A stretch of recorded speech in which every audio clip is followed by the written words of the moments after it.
what are the different kinds of media? Today there are 2-3 main very important media. So there's one way to look at media is that for a lawyer would be that, okay, there's mainstream media, correct, there is social media, correct, and there is like there is independent media, correct, which is different, like sure, small media is there.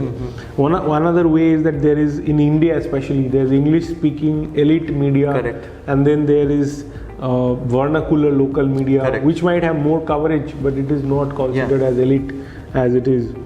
And then another way to look at different kind of media would be that you have electronic media and there is web media, correct, right? And there is TV and there's newspapers, sure, and magazines. So all these different kinds of media. So if you can throw some light on what is today the scope of, like, what are the different kind of media, and, right, and how does PR differ for all these different types of media? Okay, I mean, very, very nice question. I'd like to start this from here, that let's first segregate media in two parts. One is owned media and one is earned media. Very okay, what is owned media basically? Wherever you want to post anything that you want to create any content and post, like YouTube, if you're running YouTube, it's your own space, like you own this particular space. It's as simple as it is. If you got your Facebook account, it's your account, you can post it there, or Twitter account or whatever. YouTube, you have your own YouTube channel, exactly, your website, your blog, your newsletter, everything. So that's owned media space. But there is another media called earned media space. Primarily, if you'll understand about earned media space, it means that a media that you earn with your your work, the kind of work you are doing. Basically, we also call in PR is called news value creation. So whatever you do, if creates news value, is called earned media space.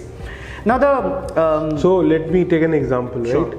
So your own media is like if your law firm has a blog, right, and I want to write there about my experiences, my feelings, whatever, right? So that will be a owned media, correct, and this, I can post correct, whatever I want correct, there, correct, and people, if they find it interesting, they will follow me, exactly, and the audience builds up, right. And earned media would be like, okay, I represent, say I am arguing some important constitutional law case, correct, and the media wants to know my opinion, correct, about what happened today, correct, in the court, correct, and I give a TV bite, so that is earned media. That is earned media. Or I write an article on some newspaper, right, about what correct, I'm doing, correct, or something like correct, that. It will be an opinion piece. It will be an opinion piece. We call it thought leadership position. Thought leadership position. Right. So that also comes under earned media space, because it showcases that, or the perception is such that you have written that particular piece and media covered it because they found value in it. So that is very, very important also. So owned media, earned media. Owned media and earned media. And is there any other type of media? There is. But you don't want to tell us. I will say it is paid media. It's paid media, but I do not want to actually, no, it's true. But let's why we beat around the bush. There's also media. You can bet basically.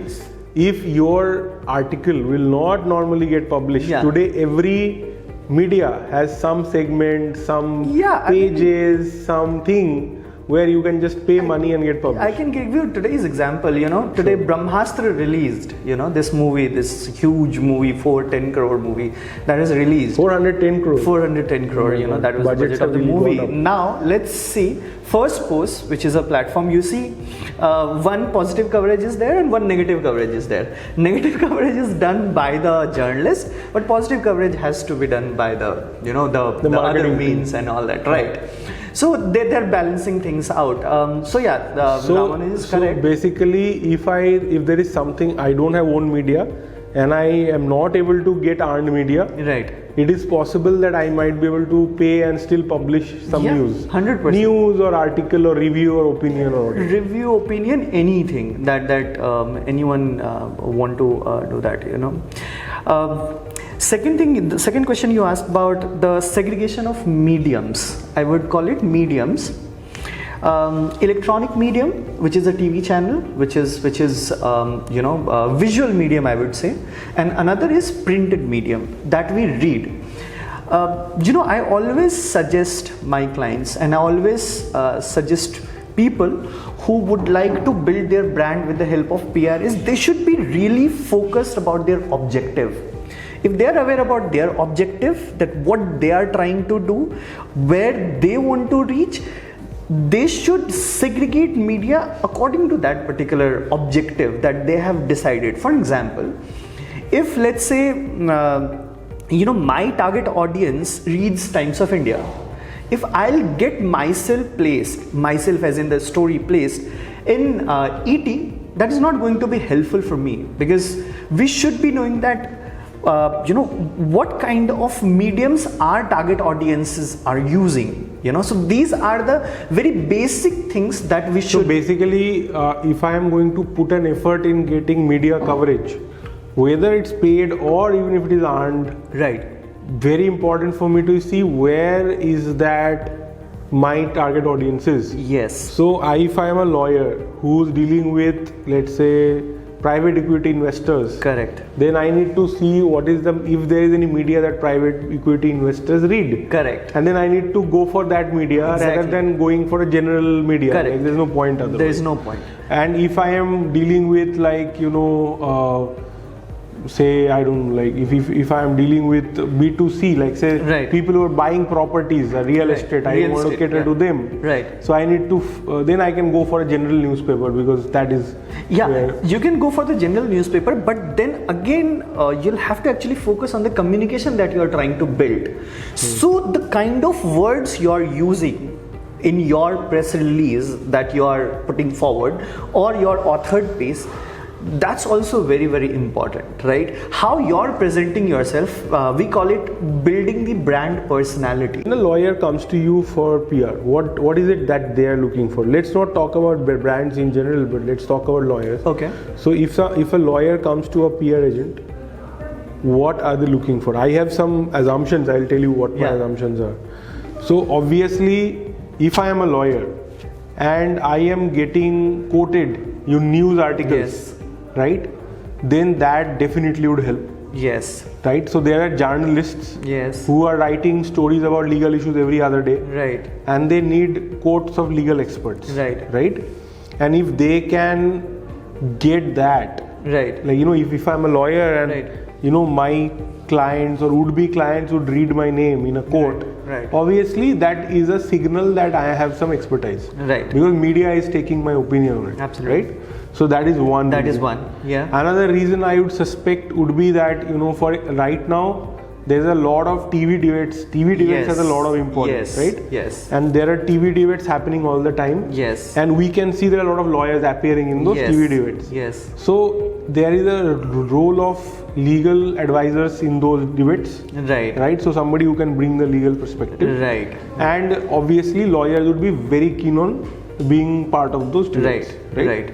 And so that would be a second aspect. That is the second one, yeah. So and that would have I think that has a even bigger shelf life. Right. So somebody whose name is published in a newspaper, quoted that on this matter, Mr. So and so, advocate so and so had this opinion. Right. And obviously the advocate will take a picture of it and put it on LinkedIn, Twitter, absolutely, share it on WhatsApp, absolutely, and that has its own circulation. Right. Now, when it is on TV, if you have appeared in TV, you're going to take that clip, and you're going to put it on Twitter, LinkedIn, etc., and it has huge, kind of, it's people would, it would give them a more confidence in the lawyer. That if this lawyer is good enough to appear in a national TV channel, then they are probably damn good. And let's basically understand that being a lawyer, सबसे important fact is that the lawyer has to argue well, right? Yeah, and if they're arguing in the TV debate, so your confidence becomes you're showing that you are able to argue. So very good, very nice point. Right. So the third point I think is that definitely lawyers want to write columns and opinion pieces in newspapers on their area of interest. Right.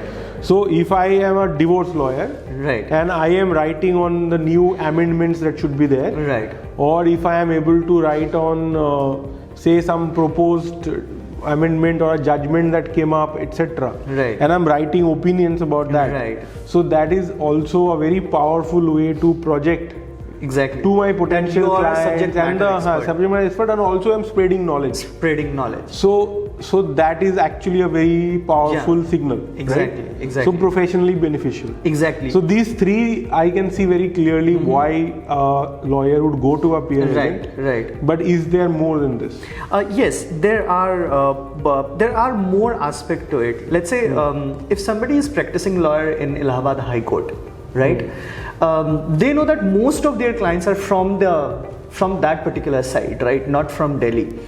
So if they can get regional coverages, let's say the case that they're arguing or whatever their client is doing, and if they can get regional coverages, as in vernacular coverages in vernacular language, you see a lot of lawyers are getting benefit out of it. I'll give you a case study. We were handling a client in Kolkata. They had one, something around EV vehicle. I can't, Sure. I can't disclose the name of this. We got a lot of media to cover that particular case, and you won't believe the impact of the case is such that they also got at least 20 plus EV brands under that particular law firm. That only happened with one particular case getting publicized by the client side, not from the lawyer side.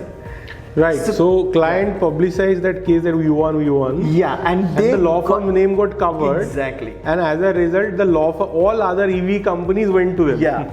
Oh, interesting. Very okay.